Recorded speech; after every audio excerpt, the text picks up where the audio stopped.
I still remember the exact moment the room went silent. It wasn't the kind of silence that follows a beautiful speech or a sweet first dance. No, it was the kind that slaps you across the face and dares you to cry in public. "At my brother Liam's wedding," I begin, my voice steady but my chest still tight, "his bride stood on stage and called me a pathetic single mom, and the whole room laughed." But that wasn't the worst part. The worst part was when my own mother, my mother, leaned into her champagne glass and said loud enough for the microphone to catch it, "She's like a discount model with a scratched label." And just like that, they all laughed harder. Every guest, every fork paused mid-air, every chuckle that started small and grew into cackles that wrapped around my throat like a scarf made of shame. I sat there frozen. I could feel the blood rush to my cheeks, my ears ringing. My hands trembled slightly as I reached for my glass of water, but I couldn't lift it without spilling. I clenched my fingers into fists instead, hoping no one noticed how badly I was shaking. My eyes instinctively darted to Liam, my baby brother. He was up at the head table looking down into his lap. His face was blank, but his jaw twitched. His eyes flickered toward me once, just once, and then away, like he couldn't bear to look. That tiny flicker of guilt in his eyes? It gutted me. I felt like I was 8 years old again, standing behind the garage where the neighborhood girls used to whisper about how weird I was, how poor my clothes looked. Except this time, it wasn't strangers. It was my family, my own blood. And for what? Because I'm a single mom? Because I didn't come wrapped in silk and diamond-cut perfection like Emily? Emily, Liam's fiancée, or rather, bride now. She stood on that stage in her pearl-white gown, holding the mic like it was a baton in a race she'd already won. Her smile didn't reach her eyes. Not that it ever did. I'd spent the past year watching her fake her way through every family event, offering compliments that sounded more like insults, calling me brave for raising a child on my own, like I was a rescue puppy that just needed praise for staying alive. And then there was my mother, Janice. The woman who used to braid my hair before school now looked at me like I was an expired coupon, once valuable, now useless. Why did her words cut so deep? Why did I still care? Was I really that pathetic? Was being a single mom all I would ever be in their eyes? I sat perfectly still, my back straight, the corners of my mouth forced into a polite smile that hurt to maintain. My son, Noah, sat next to me, clutching a napkin in both hands. His big brown eyes searched my face, and I forced a smile so he wouldn't see the tears pooling in mine. He whispered, "Mom, why are they laughing at you?" That question shattered something inside me. I opened my mouth to answer, but no words came out. What could I say? That sometimes people who are supposed to love you the most are the first to throw you under the bus? I wanted to leave, just walk out, grab Noah's hand, and never look back. But before I could even push my chair back, Noah did something I'll never forget. He stood up, just like that, no hesitation, just a quiet strength that didn't match his 9 years. And then he started walking toward the stage. I should have known that wedding wasn't going to be easy for me. Even before Emily's insult, before my mother's cruel little joke, before the laughter, I had already spent the whole day pretending I belonged there, pretending I was someone they could be proud of. It started that morning, standing in front of my mirror, trying to zip up a dress I bought on clearance. It was a little too tight, a little too formal, but I needed something that didn't scream single mom trying too hard. I tugged at the fabric, turned side to side, and told myself it looked okay. Noah walked in while I was checking my makeup. "You look like a movie star," he said, eyes wide. I smiled, even though I didn't believe him. "Thanks, baby," I said, brushing his hair down gently. "You're my favorite hype man." I remember the drive to the venue, Noah humming in the back seat, asking if Uncle Liam was nervous. I laughed and said, "Probably. Weddings are scary." I didn't say what I was really thinking. Family is scarier. Liam and I were close once. He's 5 years younger than me, and I practically helped raise him when our dad left. I used to help him with homework, cover for him when he snuck out, and hold his hand during thunderstorms. For years, it felt like it was just the two of us against the world. But that changed when he met Emily. She was polished, poised, the kind of woman who walks into a room and makes you feel like you need to apologize for existing. I tried to be kind when he introduced us. I really did. But she made it clear from day one, I wasn't her type of people. She once told me at a family dinner, "It's so inspiring that you're doing this all on your own." In that tone people use when they want you to know they're above you but pretending not to be. My mom loved her immediately. I could see it in the way she leaned in when Emily talked, how she laughed at every story, even the boring ones. Janice had never looked at me that way. With me, she was always stiff, judgmental, like I was a reminder of all the things she didn't want to see in herself. I used to think I was just being sensitive. That wedding proved otherwise. The venue was beautiful, white roses everywhere, soft violin music floating in the air, candlelight flickering off gold-rimmed glasses. Everyone was dressed like they'd stepped out of a magazine, and then there was me, trying not to wrinkle my dress every time I sat down, adjusting the one pair of heels I owned, praying Noah wouldn't spill anything on his little shirt and tie. He looked so proud, though. "Do I look grown up?" he asked, adjusting his collar. "You look like the man of the hour," I told him, and I meant it. As the night went on, I smiled, nodded, made small talk. I laughed at jokes I didn't find funny. I held my head high even when I caught a few glances from Emily's friends. I was surviving. Until that Mike moment happened, and everything I had held together, my composure, my pride, my years of pretending, came crashing down. The laughter felt like daggers, and in that moment I saw something in Noah's eyes that changed everything. Not fear, not confusion, but protection. He wasn't going to let them laugh at me, not without saying something, so he stood up and walked toward the stage, and I just sat there, holding my breath. My heart dropped as I watched Noah walk toward the stage.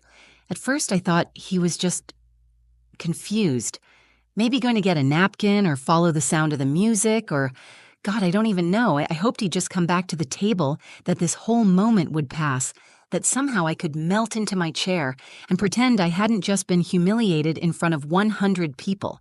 But he kept walking, slow, purposeful, each little step tapping across the glossy wood floor like a countdown I couldn't stop. People started to notice. A few turned in their seats. Someone whispered, "Is that her kid?" I could feel every stare slicing across my skin. I stood up halfway, reaching out like maybe I could call him back without making a scene. "Noah," I hissed, my voice tight, barely audible. "Come back here." But he didn't even glance back, just climbed the 2 steps onto the stage where Emily had been moments ago, her bouquet now resting on the edge of the table like a trophy she hadn't earned. The DJ leaned down, trying to nudge him gently. "Hey, buddy, this isn't—" But Liam raised a hand from his seat and said, "Let him speak." That caught everyone's attention. My baby, my sweet, awkward, Minecraft-obsessed 9-year-old, now stood in front of a microphone, both hands gripping the stand like it was keeping him grounded. He looked so small, dwarfed by the tall white roses behind him, but something about the way he held himself made him look 10 feet tall to me. The room quieted. Even Janice put down her champagne flute. Even Emily, who had been busy fake laughing at something one of her bridesmaids whispered, turned slowly, her face stiffening. And then he spoke. "I know something about the bride," he said, just like that. No shaking, no stammering. My heart pounded so hard I could barely hear the silence in the room. My hands were clammy, my mouth dry, my pulse thudding against my throat like it was trying to claw its way out. "Please don't say anything embarrassing," I begged internally. "Please don't say something he'll regret. Please don't make this worse." But something in his voice, calm, clear, honest, made the whole room freeze. Emily's smile twitched. She leaned forward, eyebrows raised. "What are you talking about, sweetheart?" she asked sweetly, but there was a tightness in her voice now, a crack in the porcelain. Noah ignored her. He glanced at me, just for a second, and in that moment I could see everything behind his eyes. His confusion, his protectiveness, his anger, and something else, something quiet and powerful, conviction. Then he looked back at the guests. "I heard her say something," he said.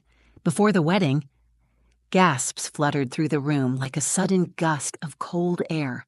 Emily's face shifted, just slightly, but I caught it. That flicker of panic.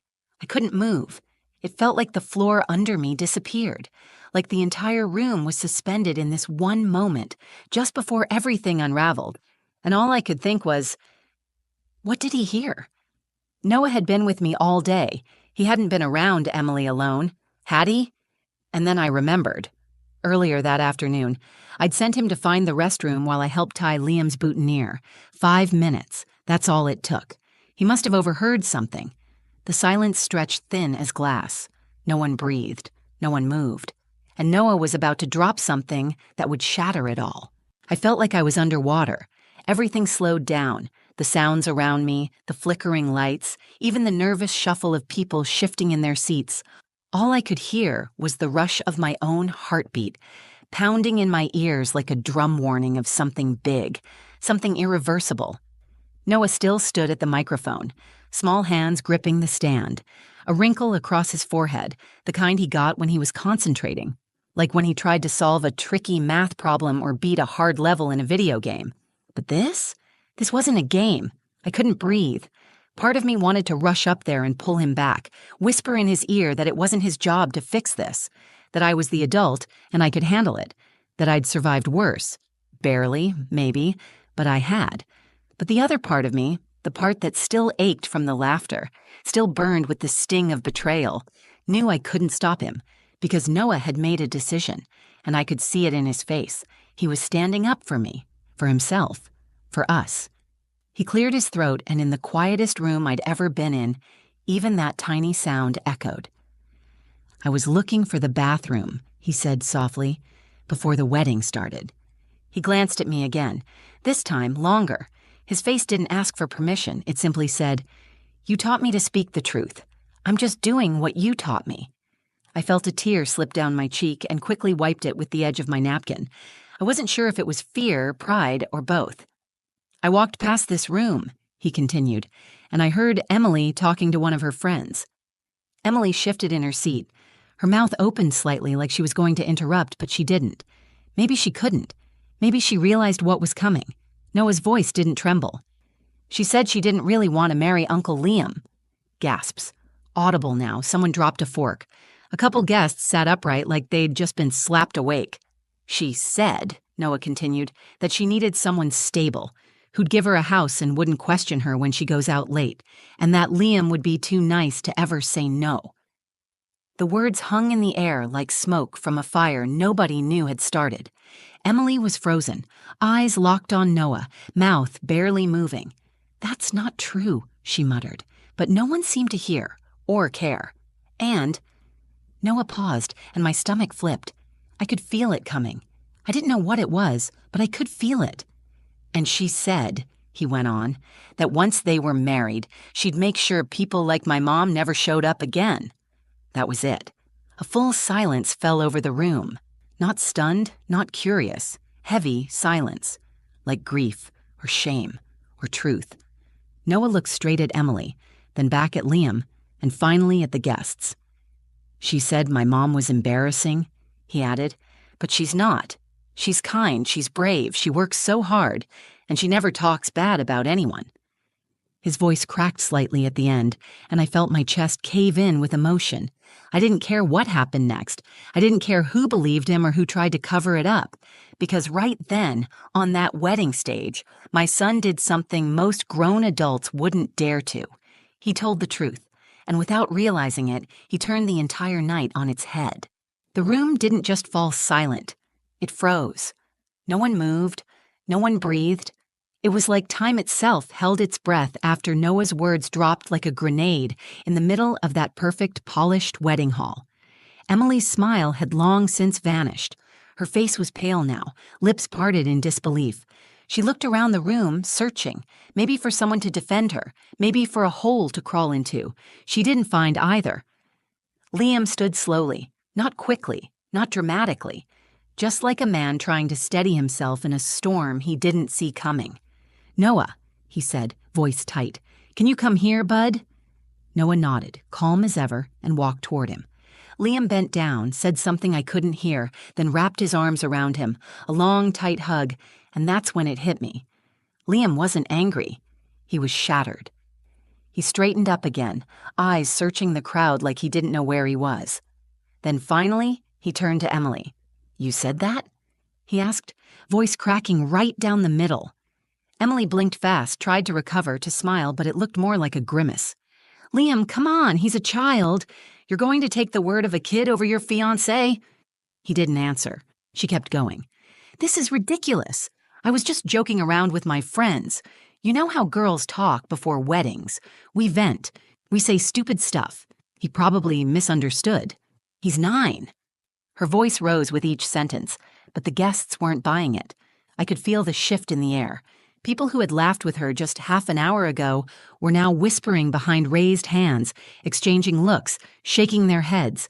And then, from the back of the room, a voice said something I'll never forget. I heard her too. Heads turned.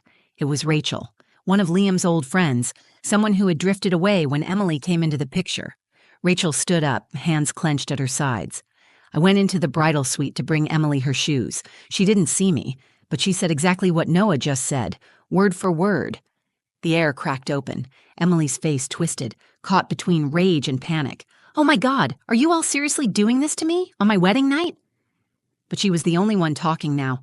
Liam looked devastated, like someone had yanked the floor out from under him and he was still falling, still trying to find his footing. "I asked you so many times," he whispered to Emily. "I asked if you loved me, if you were sure, and you kept saying yes." Emily's expression softened. She tried to reach for his hand, but he stepped back. "Liam," she began, but he shook his head. "I don't know what's true anymore," he said, "but I know my nephew didn't just make that up, and I know my sister never deserved the way we treated her." His words cut through me like lightning, sharp, unexpected, and blinding. For the first time all night, someone actually saw me. Emily didn't scream or cry. She just stood there for a moment, then turned and walked out of the room, heels clicking faster and faster on the tile until the sound disappeared completely. Silence again. Then someone clapped. Just one person, then another. And then the entire room was applauding. Not loud, not wild, but steady. Real. Not for Emily, not for Liam, but for Noah. For telling the truth when no one else would. And I just sat there, hand over my mouth, crying into my napkin, because somehow, in the most public and humiliating moment of my life, my son gave me back my voice. I don't remember much of what happened after that. The applause faded into a blur. People started getting up, murmuring, drifting toward the bar or their tables, like they didn't quite know what to do next. The fairy tale evening had shattered, and in its place something raw and painfully real lingered in the air. Liam came over eventually. I stood trying to gather myself, wiping tears that refused to stop, and I braced for whatever came next. But he didn't say anything at first. He just pulled me into a hug, a real one, tight, long, the kind you give someone after you've finally seen them clearly. "I'm sorry," he whispered into my shoulder. "God, Sarah, I'm so sorry." That was when I let go, just for a second. My arms around him, the years of distance and hurt pressing between us like glass that had finally cracked. I didn't know if it would all be okay from that moment forward, but I knew this. He finally saw me. And that was more than I ever thought I'd get. Later that night, Noah and I sat in the car in the near-empty parking lot, the venue glowing faintly behind us. I looked at him in the rearview mirror, his little face soft with sleep, his suit jacket off, bow tie loose, curls damp with sweat from the tension of the night. "You okay, baby?" I asked gently. He nodded slowly. "Yeah, are you?" That question hit me harder than anything said at that wedding. "I think I am," I replied. "I think I'm really okay." He sat quiet for a moment, then said, "You're not a discount model. You're the best mommy in the world." Tears welled again, but this time they didn't sting. They felt warm, healing, like rain after a long, suffocating heat. That night, I tucked him into bed like I always do, but I held on a little longer than usual. I kissed his forehead, smoothed back his hair, and whispered, "I'm so proud of you, Noah. You were so brave." He smiled, half asleep. "You taught me." And just like that, everything shifted. I used to think being a single mom made me less than, like my life had a stamp on it, returned, damaged, not quite enough. But my son didn't see me that way. And when he stood up in front of a room full of adults to defend me, he reminded me of something I'd forgotten. I'm not weak. I'm not broken. I'm just human. and I've survived more than most. Liam ended up postponing the honeymoon, said he needed time to think. We talked a few days later, really talked, and I could feel something rebuilding between us. Slowly, gently, not perfectly, but honestly. Janice never apologized. She sent a cold text a week later. "I'm sure you understand things got out of hand. Hope you're doing well." I didn't reply. And for the first time in my life, I didn't need her approval because I had Noah and I had myself. People always say weddings bring families together. But this one? It pulled the mask off. And I'm grateful for that. I didn't lose anything that night. I gained clarity. I gained truth. And I gained the kind of pride no designer dress or polished image could ever offer. Turns out, I wasn't the one with the scratched label. I was the one who kept her integrity intact while others sold theirs cheap. And the person who reminded me of that was a 9-year-old boy in a clip-on tie, holding my hand. So, yeah. That's the story of how my son, my brave, beautiful 9-year-old, stood up at a wedding and changed everything with just a few words and a whole lot of heart.